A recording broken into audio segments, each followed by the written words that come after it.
All right, everyone. It is Friday, May 1st, 2026. We are about exactly 15 days away from a potential Long Island Railroad strike.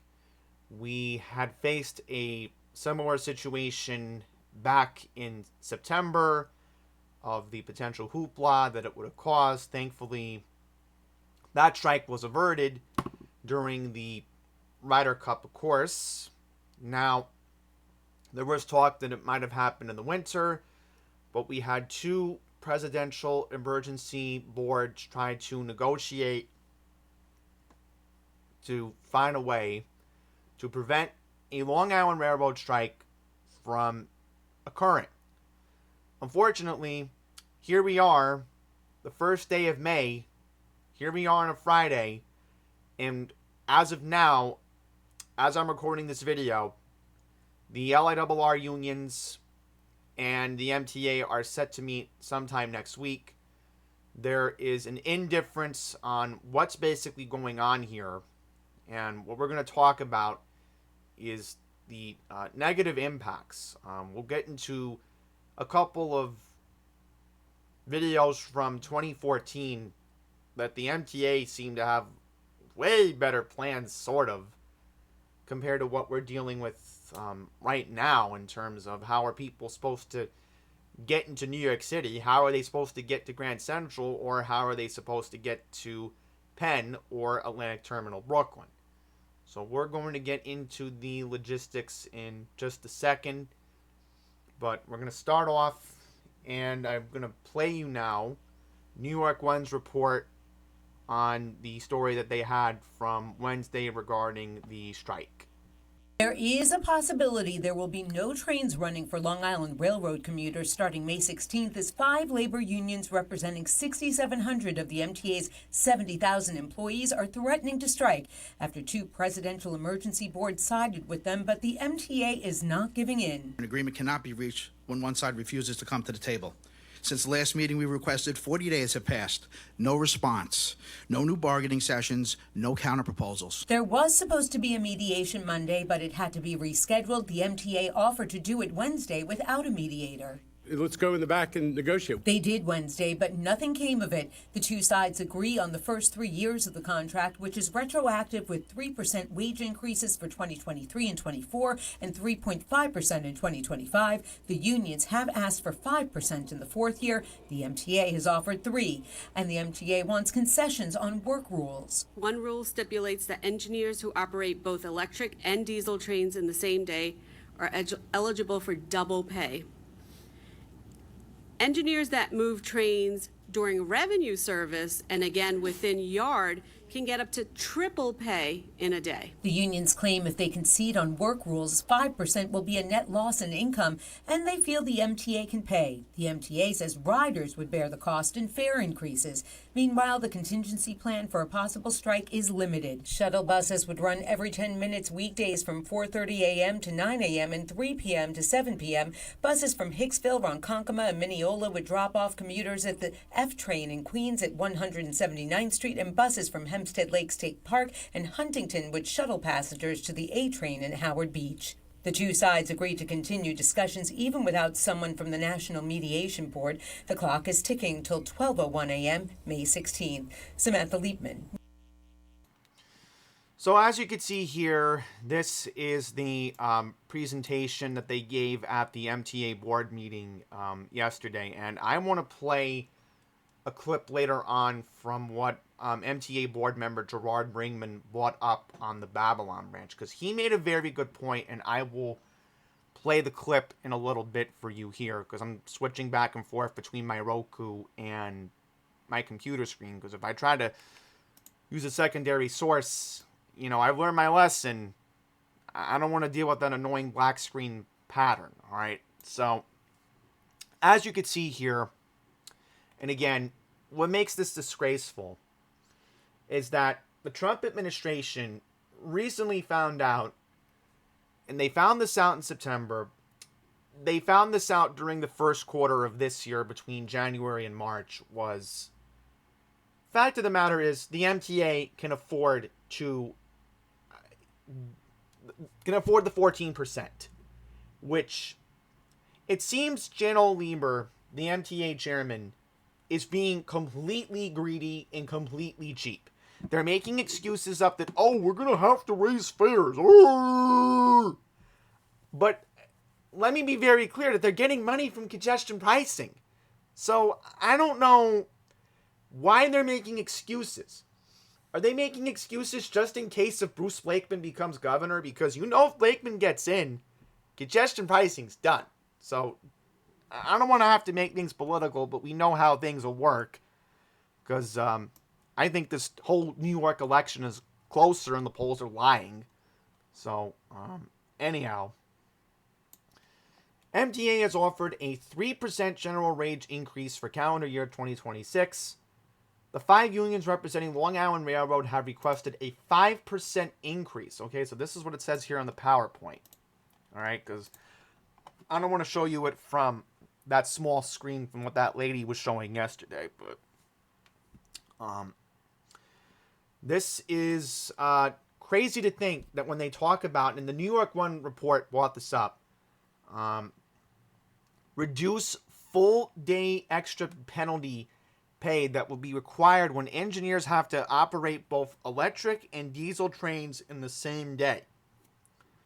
All right, so it's just crazy. In the MTA, it's trying to make the public turn against the conductors and the engineers and the ticket staff, which I think is ridiculous. They are not at fault for this when everybody else is dealing with inflation. Everybody else is dealing with higher costs right now. And, gas is $4.31 a gallon. Okay? It's going to keep going up because of this war in Iran. Now, I'm just stating from what Neil Zuckerman says. And I have a love-hate relationship with board member Neil Zuckerman, but, at least he's making sense when we talk about the inflammatory market. That's the term that Neil always likes to say at MTA board meetings. But he's basically kissing the feet of the MTA chairman, which disgusts me. It's disgusting. Okay? Now, when you look at, striking employees don't get paid. They won't get paid because, again, they want higher wages and they want to meet up with inflation. Everybody wants higher wages to meet the cost of inflation nowadays. Commuters have limited options to get to work, which, again, that will be true. But, like I had said at the MTA board meeting back on Wednesday, and I have a clip of that if you want to see it, I told the chairman on the phone on Wednesday, I told him, look, it's going to be bad when the Mets are playing the Yankees at Citi Field. How are people supposed to get to Mets Willard's Point on the Port Washington branch? Or you have those Woodside transfers to try to take an eastbound train or go upstairs at Woodside to take the 7. So, blah, blah, blah. I don't want to get into these talking points. It just, they're going to be posting this. They have a plan. So, yeah, they have this. Oh, funny enough how they use an M7 on the poster. And then they use an M9. Okay, let me just show you the poster. Oh, God, look at this poster. And yeah, think about it. You're going to have non-passenger work trains running, especially on the main line. Because on the main line, remember, you have freight trains that run between Jamaica and I think Hicksville, if I'm correct. So, yeah. Questions. I mean, this was shown at the board meeting yesterday. So, what we're going to do right now is I'm going to do like a little completion clips of Pine Power LI. I'm going to show you 2014 and this year. And then in the next clip, because I have a way to edit all of this on OBS without, dealing with Wondershare and this and that. Because, this is what I love about OBS. There's just so many wonderful ways I can pause a video and come back to you.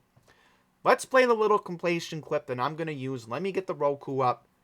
And you'll see some interesting stuff.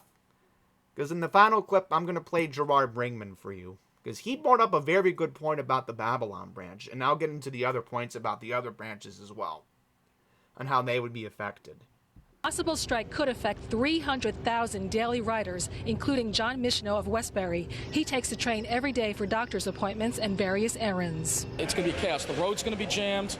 The traffic's going to be like Carmageddon. You hear that? It's going to be like that, maybe worse. I'm hoping it's going to be a big mess, I think. Commuters on the Long Island Railroad bracing for a possible strike.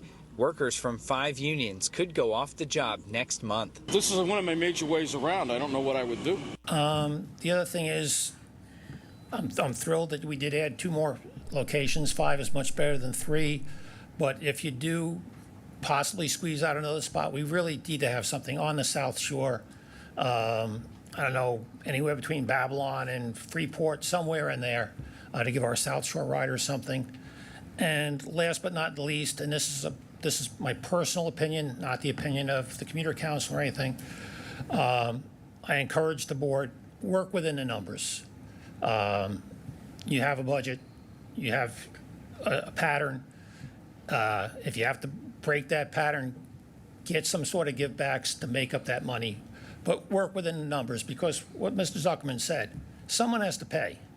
And a portion of that payment, well, it's going to come from taxpayers, it's going to come from riders, and if you break the pattern without getting a give back, you're probably going to, like it was mentioned, the chair mentioned it, you might break our pattern. You know, we're used to getting that 4% every 2 years. We can budget for it, we can anticipate it. If that jumps up to 6% every 2 years, or God forbid higher, you know, our riders all have, you know, we have cost of living to worry about as well. I mean, while we respect the unions and they're, you know, trying to get the best they can for their membership, you know, you also have to respect the ridership, and they have budgetary concerns too. All right, thank you very much.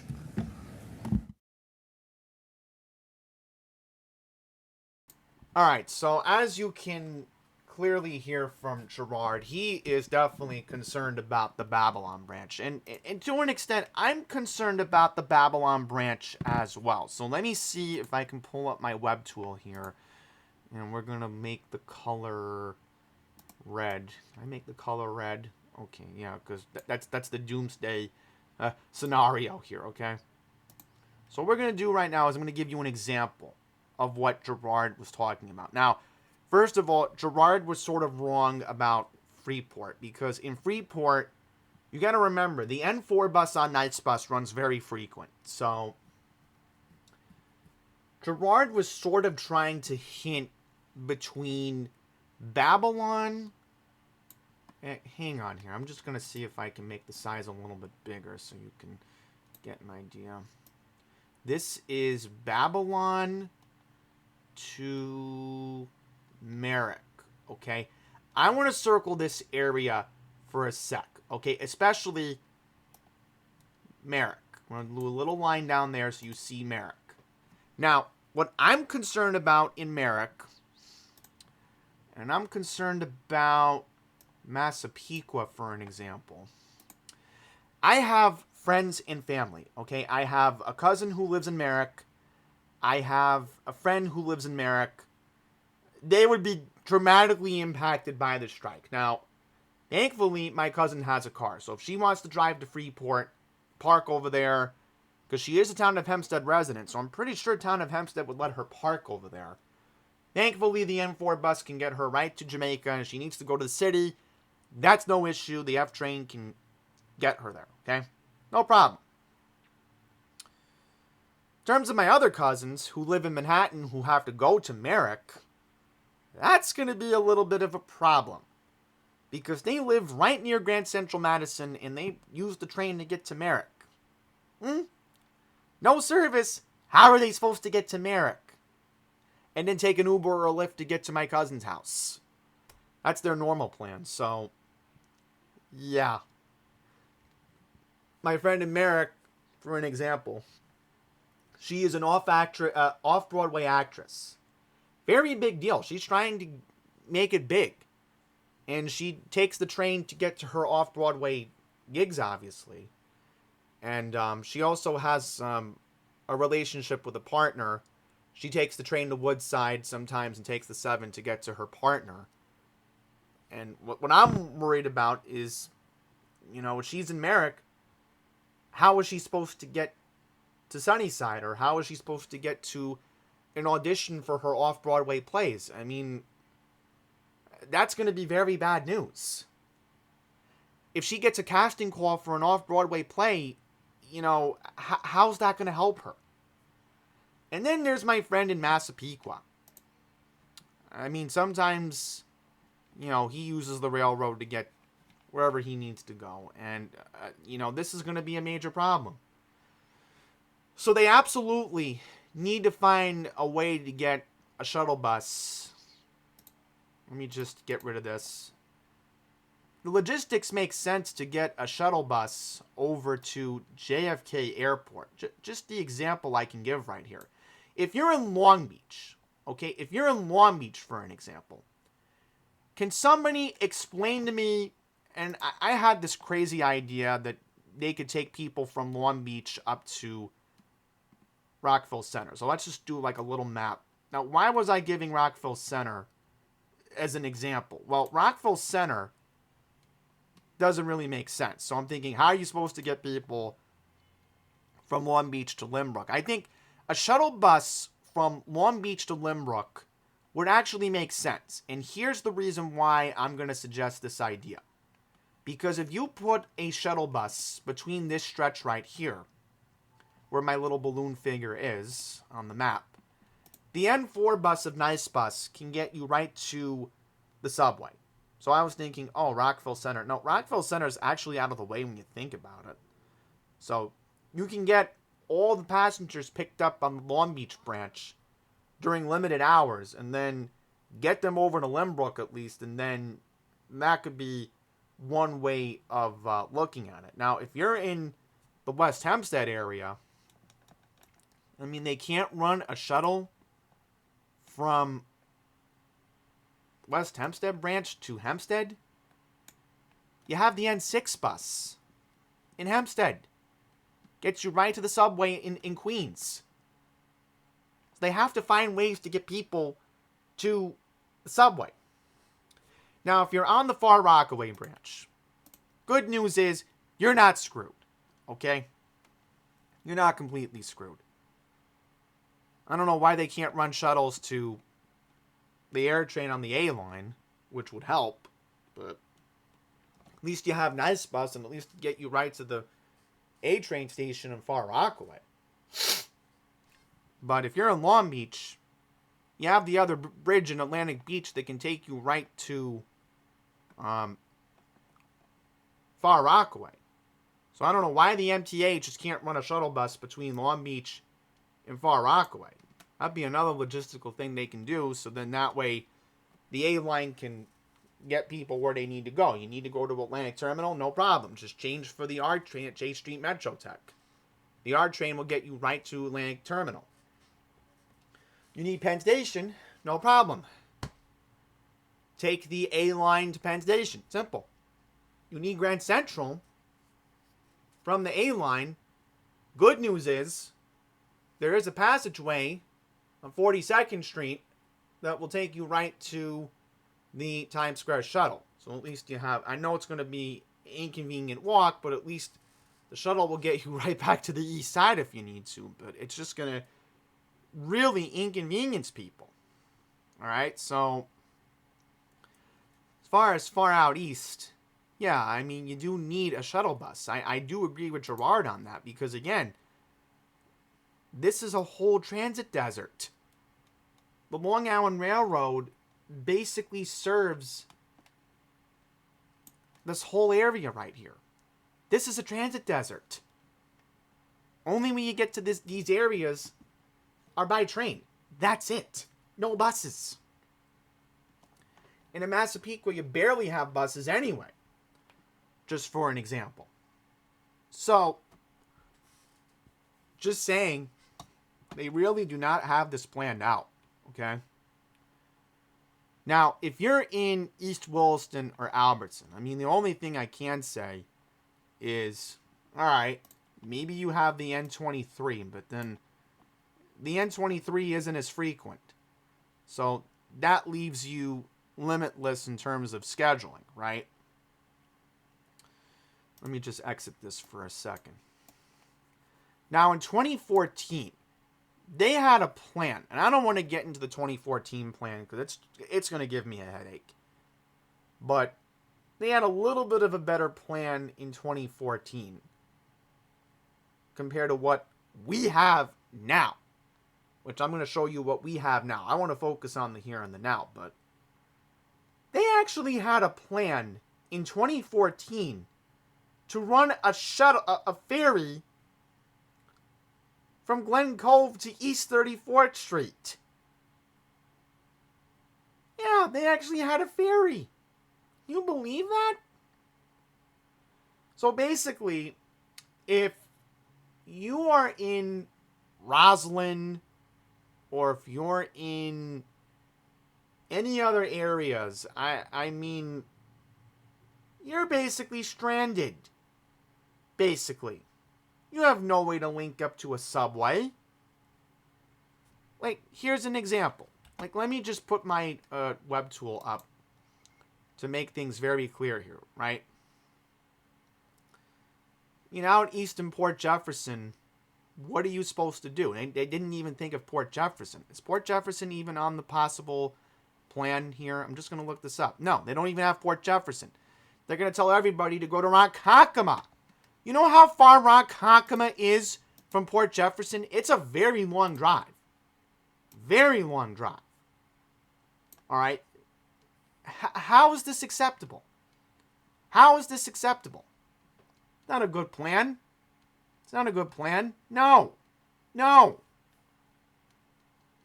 You're going to leave people stranded out in Port Jefferson. You're going to leave people stranded in Smithtown. One lady who was speaking at the board meeting yesterday, she takes the train to Northport for church on Sunday morning. All right, she has to change in Huntington for the diesel equipment train. How is she supposed to get to Northport for church on Sunday morning?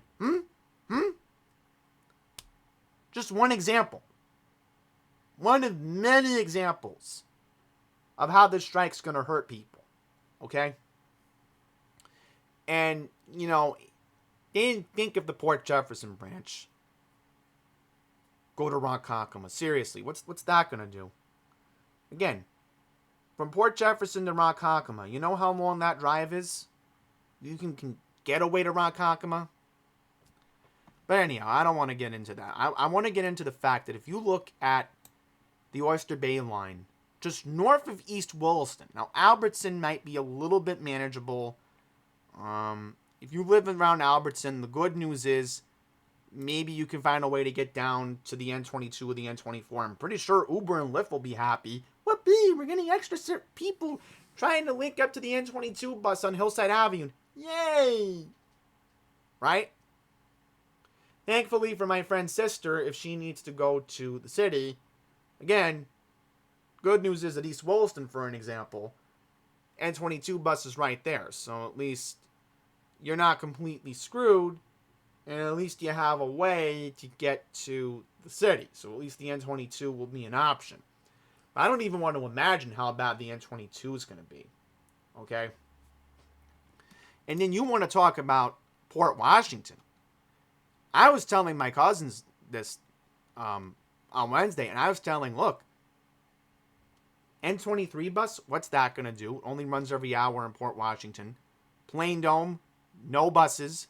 Manhasset, the only thing you can do in Manhasset, what? Take the N20H? What's that going to do?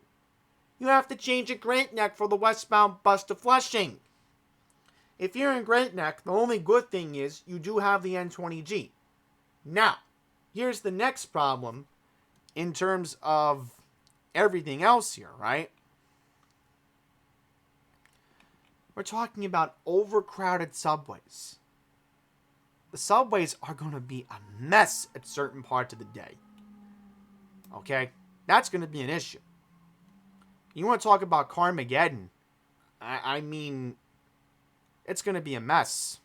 I don't even want to imagine how bad the traffic will be. You think traffic is bad now with the LIE road work, and thankfully the Grand Central road work is done. All right, they finished that one up a long time ago. The LIE is still a mess in Queens and Bayside, where they're doing that road work between the Clearview Expressway and Springfield Boulevard, okay? That's still a mess, alright? But again, I'm not allowed to live there right now. To move back to my old neighborhood so I can have frequent Q27 bus service. Because I don't have the money for it right now. But I digress because again, I'm not allowed to live near the Q27 bus right now. So my quality of life can get better. But again, I digress. But yeah, it's a mess. It's a huge mess right now. What the strike is going to do. Okay? And I want to wrap up the video today by one more thing. So today, outside of 2 Broadway, 5 p.m. Look at this. It's actually May Day today. That's why I'm doing this video, because today is normally a day for when labor unions normally protest. They do this and that. Wouldn't be surprised if SAG-AFTRA is doing some kind of rally today, because in the entertainment world, I know SAG-AFTRA is supposed to have their contract ratified. My bad. The Writers Guild, thankfully, is not going on strike, so at least we will have writers still writing for TV shows and movies. But the actors are holding up on their side of the bargaining table now, so just want to bring that up, that today is a day of action. SAG-AFTRA is doing their thing. And then look here in New York.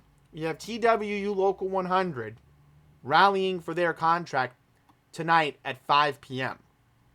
Look at this. So there is a May Day rally today for TWU Local 100. John Girillo's been pretty busy trying to negotiate a contract. So you think it's crazy now that the Long Island Railroad may go on strike. Well, let's see if we can Google right now when the TWU Local 100 contract expires. So as you can see here, this is an interesting coincidence.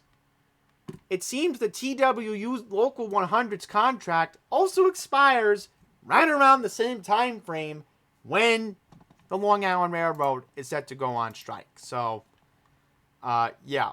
I'm just going to mention that this rally is happening tonight outside of 2 Broadway at 5 p.m. So we'll see what John Chirillo and all the transit workers are going to have to say, because it'll certainly be interesting how they're going to rally for their contract, because the clock is ticking. You think the Long Island Railroad contract is one thing. New York City Transit is next.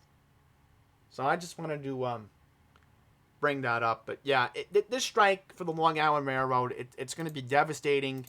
And that's where I'm going to leave it. And, you know, it's very awful, again, to think that we have the Brooklyn Half Marathon coming up. We have the Yankees taking on the Mets. Who knows if the Knicks will have a playoff game at Madison Square Garden by then. And, you know, what's going to happen when we get to Memorial Day? We're going to have a very busy travel period. You know, I'm scared the Cannonball train won't be running on May 22nd from Penn Station all the way out to Montauk. So, there's a lot that needs to be uncovered. And, you know, I'm not going to be making any more videos until who knows when I need to do it. But if there is a strike averted, I'll be back with a video. I mean, if a deal was reached during the strike, you know, I'll have a video up for you all here. But I think I've said my piece. I think a half hour is long enough. So thank you all very much for watching. Stay informed. Keep following the news, because there are developments that can change pretty quickly here. And, you know, we don't want to see a strike, but if Jano Lieber is going to be greedy here, then I'm going to fully support the Long Island Railroad workers going on strike, because everybody's dealing with inflation. Everybody's dealing with higher cost of living adjustments, and the railroad workers should be getting paid. It's no ifs, ands, or buts, you know. They were able to figure out how to deal with it in New Jersey last year, and they should be able to figure it out in Long Island. So, that's it.